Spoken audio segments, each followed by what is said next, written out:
person. Like, No, tribute to most- him, but Yeah. all great comedy comes out of characters. And the greatest... Sports quiz. I would have flunked. I would have flunked. Okay. All right, you're rolling? Okay. Well, Steve, now that we're all set up here in your suite, welcome to Dallas. Thank you very much. Nice to see you. In doing a little background on this movie, Police Academy, I find out that your father was a police officer. So what do you think your father, or how do you think your father is going to react to this movie? Oh, he saw it.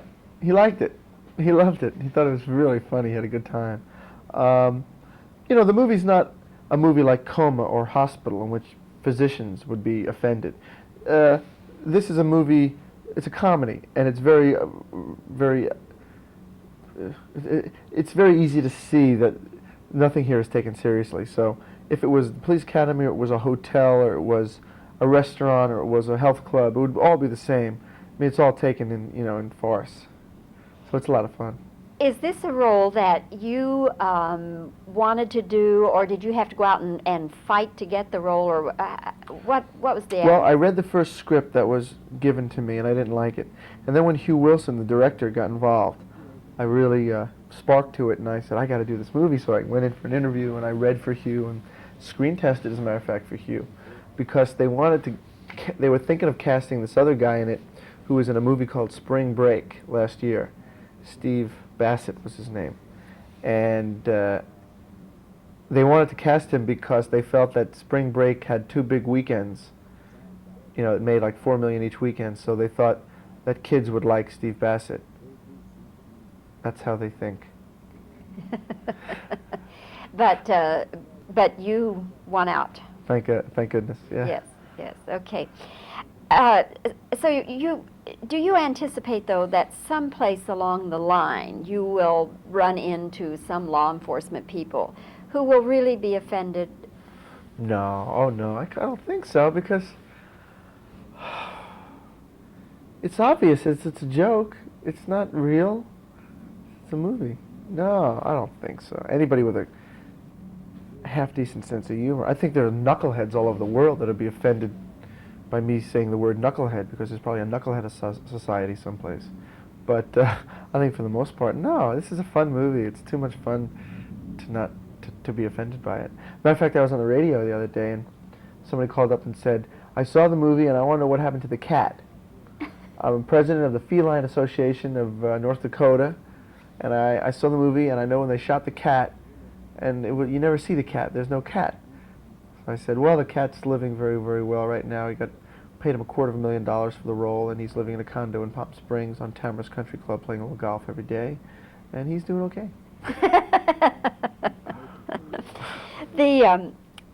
One of the characters, a black actor by the name of Michael Winslow, Yes. does all these incredible sound effects. Yeah. Now, how much help does he get electronically doing None. Zero. That little thing that he uses, that's all fake. That's just because Hugh Wilson, the director, thought that, because he does them very low. When he does them, you can't hear him very far away. You can't hear him maybe 20 feet across the room that well. So to make it more realistic that everyone's hearing, he'll go, you know, like that. But he makes the noises himself, and he's so good you get sick of him.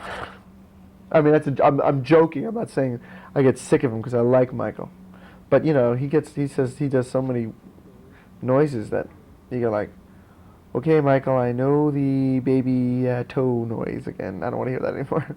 You know, but that's him. How did they find him? Was the character written that way? Hugh Wilson, I think, went to a concert for maybe Count Basie. Who's alive? Count Basie or Duke Ellington? Count Basie's alive. I always mix them up. Real smart, huh? And I think Michael was opening for him. He's a comedian, a stand-up comic. So this is his first film, then? Is it? Is it? I think so. I think this is probably the biggest film he's had. Yeah. If he has. I think this is his first film. He's funny, isn't he? Very funny? Very funny. Very funny. Now, one of your... He's that guy over there, right? Yeah. One of your scenes comes early in the film where this guy wants you to park his car and there's no more room in the parking lot, and then there's a stunt where the car has to get parked. Now, is that a real difficult thing for them to pull off? Yeah. Real stuntman, he drives the car and all of a sudden it goes on a ramp, and then two wheels, you know, it goes up and he has to balance. And he got it right in that spot. Isn't that incredible? One take? No, I think it took him 2 takes. The first time, I think he drove in and he landed early. He went down early. He didn't go all the way in, boom. He went like halfway in and boom. So they took another car out and they did it again and he did it perfectly. But even so, that's incredible to get it in 2 takes. Oh, sure. These stuntmen are incredibly talented. I mean, you're dealing with, you know, they're doctors of their profession. You know, they're doing it for 20 years or 30 years. Steve, in making the film, did you all have lots of laughs making it, or is it more serious work when you're doing it? Oh, you always have a good time on a movie. I've never had a bad time. Always a lot of fun. And there was a lot of fun on this one, too, especially because of the director, Hugh Wilson. He was a very funny guy. He'd always keep you laughing. Was this as much fun as Diner? Yeah, you know, they're all different. They're like children, you know, they're all different. Not that these movies are my children, that's silly, but yeah, they were different, but Diner was fun, and this was fun, and other movies were fun. You, of course, made The Boys from Brazil, and I liked that movie a lot, and I liked your performance very much in Oh, it. how sweet of you. Were you at all intimidated at that point in your acting career working with Olivier and Gregory Peck? I'm always intimidated by stars. You know, I'm an actor, I'm not a star. And I'm intimidated by stars because I'm starstruck. So I always get a little nervous. Yeah, I was a little nervous. But, you know, once you start working with them, then the work is the thing, and you forget about them being a star because you realize that they eat like you, and they go to the bathroom like you, and they put on pants at one leg at a time like you. So you know, you get over that real quick. But probably weeks before that, I was like, hey, I'm always like that before I meet someone famous. And then when they go, gee, I like your work, you go, oh my God. You know, Did Olivier say he liked you? No. No, I was very early in my career. He did say I was a good actor. He did. Did you write it down? I wrote it down. Day and time Day, and time. everything. Steve, you are a good actor. I will second Thank you. That's nice of you. Lord Olivier's motion there. And Thank you. I think Police Academy is going to go through the roof. I really do. Oh, I hope you're right. I really do. I like the character in Police Academy of Carrie Mahoney. Did you see him grow? I know it's not a deep movie, but did you see him grow at all? Sure. You see him grow a little bit from a non-caring guy to a guy who cared a little bit Yes. about himself. He and matures. Yeah, he matures. Good. I'm glad. Yes. Thank you. Yes. I hope so. Well, good luck to you with Police Academy, and we'll look forward to your next film, whatever that might be. You have another one coming out? Just worked for Blake Edwards on a TV movie. What is that? It's called The Ferret. All right. Coming out soon. No, I don't know when. TV movies? I don't know. You know when they put those Little on. Animal, huh? It's about a clumsy spy. And guess who is? Sound familiar? And Henry Mancini's doing the music, and some good actors in it. Robert Loggia and Brian Dennehy, Sam Wanamaker, Sandal Bergman plays the villainess. Couldn't find any good people, huh? No good people. Okay. Steve, thank you so much. Thanks, Bobbie.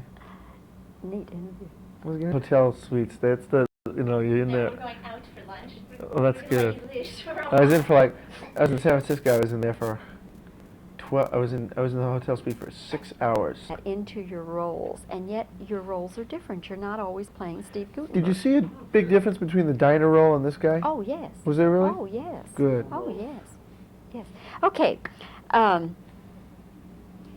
Your father was a police officer, so what is he going to think about this movie?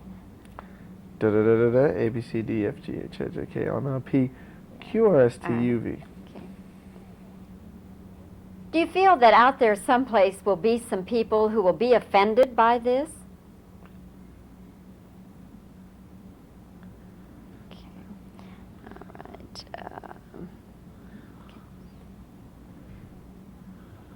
This human sound effects machine, Michael Winslow, does he really make those noises, or does he get help electronically? Okay. Wait just a second. Oh, please. okay.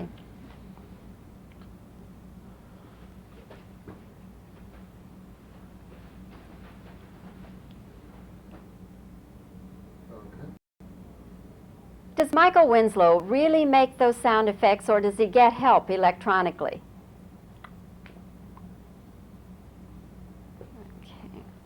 Okay. The stunt in the parking lot where the car is parked in a rather strange way, how was that executed?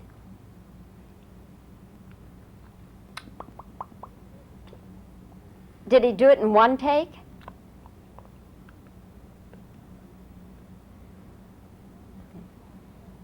What is it you like most about this film and being in it?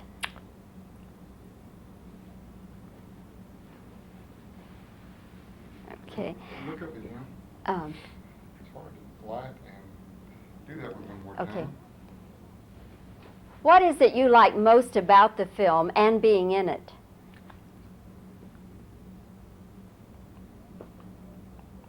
When you did The Boys from Brazil with Laurence Olivier and Gregory Peck, were you at all intimidated working with them?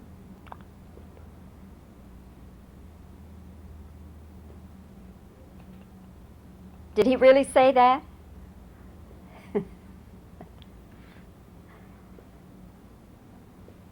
Okay, just reactions now. Okay. Remember those questions really well. Really well. That's great.